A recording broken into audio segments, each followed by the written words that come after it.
Sosok Eki kekasih Vina, anak anggota polisi. Kasus kematian Vina kembali menjadi perhatian.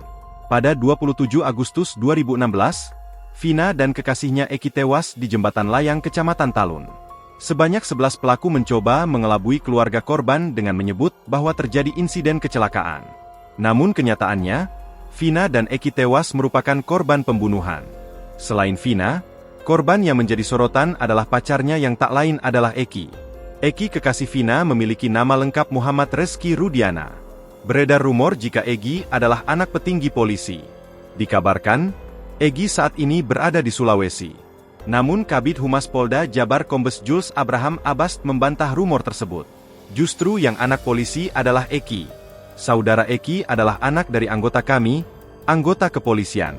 Artinya justru salah satu korban adalah anak dari anggota kepolisian, bukan pelaku, tegas Kabid Humas Polda Jabar Kombes Jules Abraham Abbas membantah rumor tersebut. Sebagai informasi, Vina saat itu berusia 16 tahun. Ia hendak menikah dengan Eki. Sebelum itu, Vina pernah menolak cinta Egi yang tak lain sahabat Eki. Vina dikabarkan meludahi Egi hingga membuat Egi kesal. Vina pun dikabarkan dilecehkan oleh geng motor Egi dan dibunuh di depan Eki. Kaki Vina dilindas. Setelah itu, Eki juga dibunuh. Dari 11 pelaku, 8 sudah ditangkap dan dijatuhi hukuman penjara seumur hidup. Sedangkan Egi, Andika, dan 1 nama tersisa hingga kini belum ditangkap. Pada 2017, dari data di Pengadilan Negeri Cirebon, 8 pelaku telah divonis hakim pada 27 Mei 2017 silam. Akibat kekejian yang telah dilakukan, mereka divonis hakim PN Cirebon pada Mei 2017 dengan hukuman seumur hidup.